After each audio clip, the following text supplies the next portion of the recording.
Se você já assistiu a versão estendida de O Senhor dos Anéis, você deve ter se deparado com essa cena onde a idade do Aragorn é mencionada e deve ter ficado se perguntando por quê. Nessa cena onde a Elwin serve uma sopa de qualidade duvidosa pro Aragorn, o assunto da idade dele acaba sendo mencionada. Por incrível que pareça, ele tem 87 anos e não aparenta. Ele aparenta ter ele pelos seus 40, 45 anos no máximo. E ela questiona ele sobre ele ser um dos Dúnedain, que é um dos guerreiros antigos que foram abençoados com longevidade. Mas quem são esses tal Dúnedain e por que eles foram abençoados com essa longevidade e outros homens não foram? No vídeo de hoje eu vou tentar sanar essa dúvida de vocês que apenas assistiram aos filmes, ou você que já leu os livros e não lembra ao certo o porquê disso tudo. Fala pessoal, aqui é o Lucas, bem-vindos a mais um vídeo do Terra-média Brasil. Se tá chegando aqui e é novo, não esquece de se inscrever e já deixa o like no vídeo aí de uma vez para você não esquecer. A resposta para a idade do Aragorn é um mistério que está nas profundezas da mitologia criada pelo Tolkien e na linhagem extraordinária dos Dúnedain, que são descendentes do lendário povo de Númenor. Então não tem como falar sobre a idade estendida do Aragorn, sobre todo esse lance dos Dúnedain, sem voltar lá atrás na história dos homens númenorianos, ou talvez um pouco antes, sobre os homens que lutaram na batalha contra o primeiro Senhor do Escuro, o Morgoth. Para quem não sabe, antes de Sauron existiu um outro Senhor do Escuro na Terra-média, que foi derrotado por uma aliança entre homens, elfos e os Valar, os próprios Valar, que são os seres ali superiores ali da Terra-média, que estão abaixo apenas do grande deus, que é o Eru Ilúvatar. Lá na Primeira Era, os primeiros homens surgiram no leste do mundo e começaram a migrar para o oeste, chegando ao continente de Beleriand, que era a terra onde viviam os elfos. Lá, 3 grandes casas dos homens se aliaram aos elfos na sua luta contra o Morgoth. Esses homens ficaram conhecidos como os Edain e se destacaram pela sua coragem e lealdade aos elfos. As 3 casas principais eram a Casa de Bior, que eram leais ao reino de Finrod, a Casa de Haleth, que eram guerreiros que viviam na floresta, e a Casa de Hador, que eram os mais nobres guerreiros dos Edains ali, ancestrais diretos dos futuros reis de Númenor.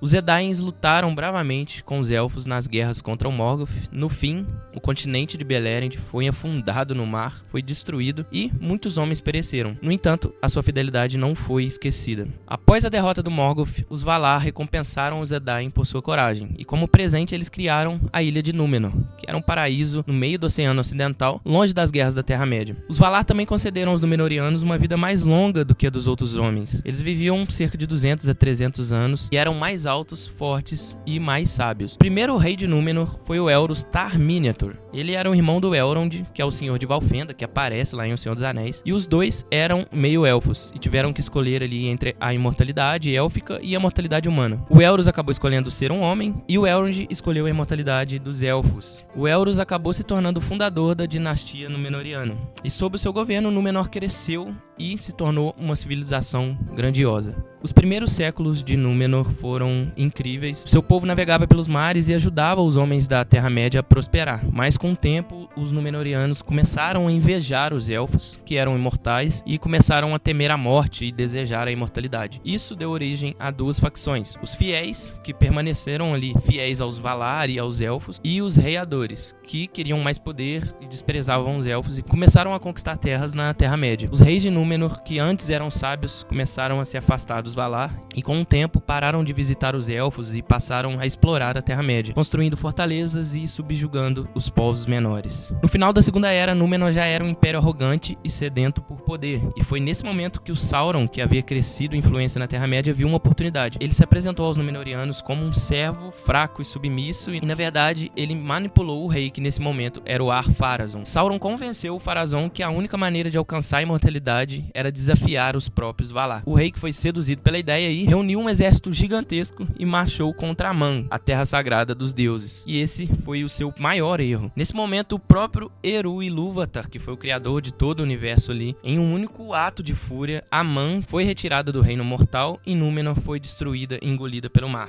Toda a frota de navios do Pharazôn foi destruída e Sauron, que estava em Númenor, perdeu seu corpo físico, mas sobreviveu como um espírito maligno, fugindo para Mordor. Nem todos os Númenóreanos Númenóreanos foram destruídos. Um grupo de fiéis liderados pelo Elendil e seus filhos, Isildur e Anarion, escapou da destruição, chegando à Terra-média. Eles fundaram dois reinos mais poderosos de homens da Terra-média, que foi Gondor no sul, que foi governado por Isildur e Anarion, e Arnor no norte, que era governado por Elendil. Elendil e seus filhos se tornaram os últimos grandes reis Númenóreanos, mantendo a cultura e a sabedoria do seu povo. Mas Sauron ainda estava vivo e voltou à Terra-média para conquistar Gondor e Arnor. Isso levou à Guerra da Última Aliança, que é basicamente a guerra que a gente vê ali no início do Senhor dos Anéis, ali naquela cena que conta toda a história. Os Númenóreanos lutaram ao lado dos elfos contra o Sauron, e foi nessa guerra, na Guerra da Última Aliança ali, nas encostas da Montanha da Perdição, que Isildur cortou o anel da mão de Sauron e derrotou ele temporariamente. E, ao invés de destruir o anel, Isildur decidiu tomar para si mesmo. Mais à frente ele acabou sendo morto por orcs e o anel foi perdido nas águas do Anduin. Com o passar de muitos séculos, os descendentes dos Númenóreanos na Terra-média foram se tornando cada vez menos numerosos. Gondor e Arnor enfraqueceram e os antigos reis foram substituídos por governantes menores. Arnor foi destruído e os seus últimos descendentes se tornaram os Rangers do Norte. Gondor perdeu sua linhagem real, sendo governada por regentes. Os últimos verdadeiros descendentes da realeza Númenóreana eram os Dúnedain do Norte, um povo errante que ainda mantinha uma antiga herança, e entre eles que nasceu o Aragorn, que era o último herdeiro de Isildur.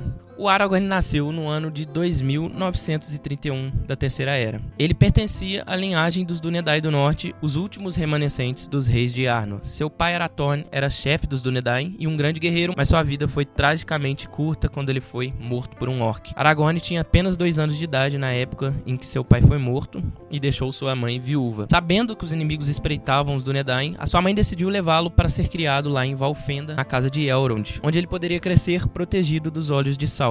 Ao chegar em Valfenda, Aragorn foi recebido por Elrond, que aceitou criá-lo como filho adotivo, para proteger sua identidade e evitar que os seus inimigos descobrissem sua linhagem. Elrond deu a ele um novo nome, Estel, que significa esperança em élfico, e assim, toda a sua infância, Aragorn cresceu sem saber realmente quem ele era. Ele aprendeu a cultura e sabedoria dos elfos, estudou história, táticas de guerra e combates, e se tornou um guerreiro muito habilidoso. Ele conviveu com os filhos de Elrond e muitas vezes caçavam orcs ao lado dos Dúnedain. Aos 20 anos de idade, o Elrond finalmente revelou a verdade por Aragorn. Ele não era apenas um guerreiro Dúnedain qualquer, mas o herdeiro legítimo dos tronos de Gondor e Arnor, descendente direto de Isildur. Ele também recebeu 2 relíquias antigas da sua casa, o Anel de Barahir, que era um anel dado por Finrod aos homens da casa de Bior, símbolo da aliança dos elfos com os homens, e os fragmentos de Narsil, a espada quebrada de Elendil, usada por Isildur para derrotar o Sauron na Última Aliança. Ao saber do seu destino, Aragorn sentiu o peso e a responsabilidade, e a sua mãe disse a ele uma frase que ficaria marcada para sempre. Eu dei a você o nome de Estel, pois você era a minha esperança, mas a esperança já se foi. Com isso, Aragorn percebeu que a sua jornada estava apenas começando. Ele deixou Valfenda e começou a sua vida como um líder dos Dúnedain, e se tornando um guerreiro que um dia restauraria o trono de reis. Enfim, ao longo da Guerra do Anel, Aragorn já tinha 87 anos. Não aparentava exatamente por ter essa linhagem. Ele só veio falecer